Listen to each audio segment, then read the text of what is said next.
पिंटू और आभा बहुत ही होशियार बच्चे हैं। आज उनके स्कूल के वार्षिक इम्तिहान की आखिरी परीक्षा थी। दोनों के स्कूलों की गर्मियों की छुट्टियां शुरू हो गईं। वे दोनों बहुत दिनों से इन छुट्टियों में कहीं घूमने का प्लान बना रहे थे। तभी दरवाजे पर घंटी बजती है। मम्मी, मैं घर आ गया। मम्मी, दरवाजा खोलो, मुझे जोरों की भूख लगी है। अरे आई आई जरा सा इंतजार नहीं कर सकते ना तुम लोग। मम्मी दरवाजा खोलती है और बच्चे दौड़कर अंदर भागते हैं। अरे अरे अरे, आराम से आराम से। मम्मी, हमारे एग्जाम आज से खत्म हो गए हैं। अब तो हम पिकनिक जाएंगे ना? अरे हाँ हाँ, बिल्कुल जाएंगे, पर ये पिंटू और आभा खुशी से नाचने लगते हैं। अरे बात तो सुन लो पहले। सबसे पहले तुम दोनों जाकर अपनी ड्रेस बदलो, हाथ मुंह धो लो, बैठकर चुपचाप खाना खाओ, तभी हम चलेंगे। पिंटू और आभा ऐसा ही करते हैं। वे दोनों टेबल पर बैठकर खाना खा रहे होते हैं। मम्मी, हम पक्का इस बार घूमने चल रहे हैं ना? हाँ मम्मी, क्योंकि पिछली बार भी आपने कहा था कि चलेंगे, लेकिन पापा नहीं माने। अरे बाबा, इस बार हम पक्का चलेंगे। ठीक, अभी खाना खत्म करो जल्दी से। मम्मी, आप पापा से बात करोगे ना? अरे हाँ हाँ, कर लूंगी बात। खुश? अच्छा ये बताओ, आज का पेपर कैसा गया तुम्हारा? 100 out of 90। 92 out of 100। अरे वाह, इस बार तो पिंटू के ज्यादा नंबर आ रहे हैं। हाँ, वो हमेशा ऐसा ही करता है और पेपर चेक होते ही उसके नंबर 92 से 29 हो जाते हैं। तीनों हंसने लगते हैं। शाम होती है और पिताजी भी घर आ जाते हैं। मम्मी उनके लिए पानी लेकर आती है। पापा आराम से बैठकर पानी पीते हैं। पिंटू और आभा भी अपने कमरे से छुपकर सब देख रहे होते हैं। अरे राकेश, सुनिए तो, आज पिंटू और आभा की आखिरी परीक्षा थी और उनकी गर्मियों की छुट्टियां भी शुरू हो गई हैं। क्यों ना हम कहीं घूमने चले? अरे वाह, ये तो बड़ी अच्छी बात है। मुझे भी ड्यूटी से कुछ दिनों के लिए छुट्टियां मिल गई हैं। बढ़िया, फिर तो हम कल ही चलते हैं। हाँ बिल्कुल। तभी वहाँ पिंटू और आभा खुशी मनाते हुए आ जाते हैं। ये हम पिकनिक जाएंगे हम पिकनिक। अरे पिंटू, तेरी पैंट में कॉकरोच। कॉकरोच का नाम सुनते ही पिंटू मम्मी के पीछे जा छुपा। मम्मी बचाओ, कॉकरोच। पिंटू डर गया। आभा पिंटू को चिढ़ाती है। मम्मी देखो ना मम्मी। ठीक है, लड़ाई करने मत बैठ जाना।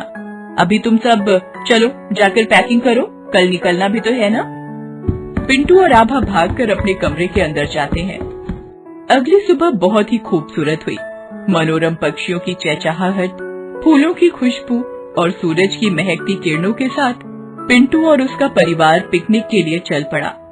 कार अपनी पूरी रफ्तार में हवा को चीरते पहाड़ों और जंगलों को पार करते निकल पड़ी। गाड़ी कुछ ही दूर पहुंची थी कि पिंटू को भूख लग गई। मम्मी, मुझे भूख लगी है। हाँ बेटा, थोड़ा रुको, अभी तो आसपास कुछ नहीं दिख रहा है। हाँ मम्मी, थोड़ा रुकते हैं ना, रेस्ट करते हैं। अरे राकेश, देखिए तो वहाँ पर एक ढाबा खुला हुआ है, वहीं पर रुकते हैं। गाड़ी ढाबे के पास रुकती है। चारों तरफ सुनसान इलाका था, सन्नाटेदार रोड, आसपास न कोई गाड़ी न कोई वाहन। अरे राकेश, इस जगह में ऐसा ढाबा? तभी वहाँ से एक बूढ़ा व्यक्ति निकल कर आता है। झुर्रियोंदार चेहरा, बंद होती आंखें और थके हुए शरीर के साथ वो बोलता है। अरे आइए साहब, आइए बैठिए, हमारे ढाबे में आराम कीजिए, कुछ खाना पानी लीजिए, आइए। सभी ढाबे के अंदर जाते हैं। बूढ़ा सभी को एक जगह बिठाता है। उस बूढ़े के हाथ लाल थे। पिंटू ने जिज्ञासावश पूछा, अरे बाबा जी, आपने अभी अभी होली खेली है क्या? आपके हाथ अभी भी लाल है। पिंटू के साथ सभी हंसते हैं। बूढ़ा जरा झेप जाता है। अरे नहीं नहीं बेटा, वो तो चिकन काट रहा था, वही जरा। आप कहो तो अभी ताजा ताजा चिकन आपके लिए लेकर आता हूँ। अरे नहीं नहीं चाचा जी, हम शाकाहारी हैं। आप तो हमें बढ़िया गर्म आलू के पराठे खिला दो। जी जी बेटा, मैं अभी आपके लिए गर्मा गर्म आलू का पराठा मक्खन मार कर लाया है। उस ढाबे के काउंटर पर एक बुढ़िया भी बैठी थी। वो कुछ पका रही थी। शरीर से रिष्ट पुष्ट, बड़े बाल और बड़ी आंखों के साथ वो वहाँ पर थी। उसके दांतों से कट-कट की आवाज आ रही थी, जैसे उसे ठंड लग रही हो। सभी ने पेट भरकर पराठे खाए। भाई वाह, मजा आ गया। चलो थोड़ा आराम करते हैं। आइए आइए साहब, ढाबे में एक आराम कमरा भी है, आप आराम कर सकते हैं। बूढ़ा उन सभी को ढाबे के कमरे में ले जाता है। वहाँ सभी आराम करते हैं। देखते ही देखते सभी को कब नींद लग गई पता भी न चला। रात होने को आई थी, तभी पिंटू की आंखें खुली। पापा पापा, मम्मी उठो, अंधेरा हो गया है। अरे लगता है हम बहुत देर तक सोए रहे। यहाँ तो अभी अंधेरा हो चुका है। चलो चलकर चाचा से पूछते हैं। सभी ढाबे के अंदर जाते हैं। हर जगह अंधेरा था, लेकिन एक जगह से हल्की रोशनी आ रही थी। मम्मी वो देखो, वहाँ से रोशनी आ रही है। सभी वहाँ जाते हैं। वहाँ देखते हैं कि वो बूढ़ा बाबा और बुढ़िया दोनों एक इंसान को काट रहे थे। हर जगह खून ही खून था। बाबा के हाथ में एक बड़ी सी कटार थी, जिससे वो शरीर के टुकड़े टुकड़े कर रहा था। ये देखकर पिंटू की चीख निकल पड़ी। और वे दोनों उसे देख लेते हैं। अरे ये जाग गए, पकड़ो उन्हें। बूढ़ा वही चाकू लेकर उनकी तरफ दौड़ता है। ये देखकर सभी वहाँ से भागते हैं और एक अलमारी के पीछे छुप जाते हैं। अरे ये लोग कौन है?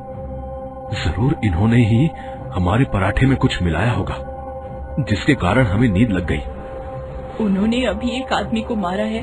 हो सकता है ये आदमखोर हैं जो इंसानों का मांस खाते हैं, और ये हमें भी मारने वाले हैं। हमें यहाँ से निकलना होगा। हाँ, और तुम्हें याद है उस समय उस बूढ़े के लाल हाथ चिकन से नहीं, इंसानी खून से हो गए थे। पिंटू बहुत ही डरा हुआ था। डर के मारे वो कांप रहा था। अचानक उसके दांत किटकिटाने की आवाज करने लगे। तुम चिंता मत करो बेटा, हम यहाँ से जरूर निकलेंगे। लगता है कोई तो डर रहा है। बच्चों, मेरे प्यारे बच्चों, आओ होली खेलते हैं। ये सुनकर पिंटू और भी डर जाता है। किटकिट आवाज और बढ़ जाती है। वो कांप रहा होता है। मम्मी उसका मुंह हाथों से ढक लेती है, फिर भी वो आवाज कम नहीं होती। राकेश, ये पिंटू को क्या हो गया है? ये जरूर उस बुढ़िया की चाल होगी, उसी ने कुछ किया है। तभी बूढ़ा अलमारी के पीछे आ जाता है। सभी वहाँ से भागते हैं। पिंटू के हाथ से आभा का हाथ छूट जाता है और वो पीछे रह जाती है। सभी भागकर एक मेज के नीचे छुप जाते हैं। अरे राकेश, हमारी बच्ची कहाँ रह गई? हे भगवान, शायद वो पीछे छूट गई। पिंटू के दांत अभी भी कट कट कर रहे थे। मम्मी, मेरी वजह से वो बूढ़ा आदमी आभा को ले गया। डरो मत बेटा, कुछ नहीं होगा। तभी ऊपर से मेज हटती है और वो बूढ़ा पापा को भी घसीट कर ले जाता है। मम्मी और पिंटू वहाँ से भागकर एक कमरे के अंदर घुस जाते हैं और दरवाजा बंद कर लेते हैं। मम्मी, उस बूढ़े ने पापा को भी। बेटा तुम डरो मत, तुम जितना डरोगे ये राक्षस उतना खतरनाक हो जाएगा। लेकिन पिंटू अभी भी डरा हुआ है। तभी वहाँ से दरवाजा टूटता है और बुढ़ा पिंटू की माँ को भी उठाकर ले जाता है। पिंटू वहाँ से भागता हुआ ढाबे के गुप्त कमरे में पहुँच जाता है, जहाँ पिंटू के माता पिता और उसकी बहन आभा के सिर एक बड़े तसले के ऊपर लटक रहे थे। उस तसले में एक रसायन उबल रहा था, नीचे आग जल रही थी और वो बुढ़िया उसी के बगल में आंखें बंद किए कुछ कृत्य कर रही थी।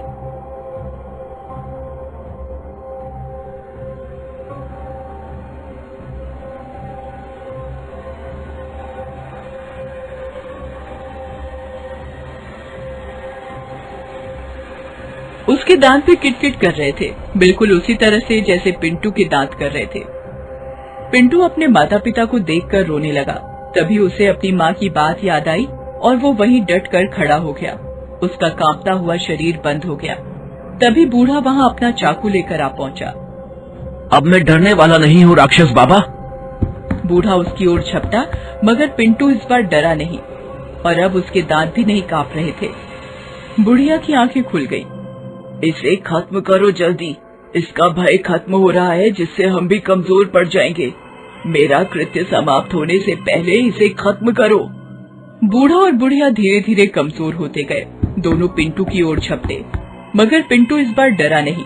उसने अपने पास उबलते हुए रसायन को उन दोनों के ऊपर गिरा दिया और बेहोश होकर नीचे गिर पड़ा। वो रसायन उन दोनों के ऊपर गिरते ही वो भाप बन गए। अगले दिन अखबार में एक खबर छपी। एक सुनसान इलाके में एक ढाबे के अंदर कई लाशें मिलने से हड़कंप मच गया। पुलिस की तफ्तीश अभी जारी है और मामले की जांच में जुटी हुई है। 11 साल का लड़का जो कि एकमात्र जीवित बचा है, वो अभी भी लीलावती अस्पताल में बेहोश पड़ा हुआ है और उसका इलाज चल रहा है।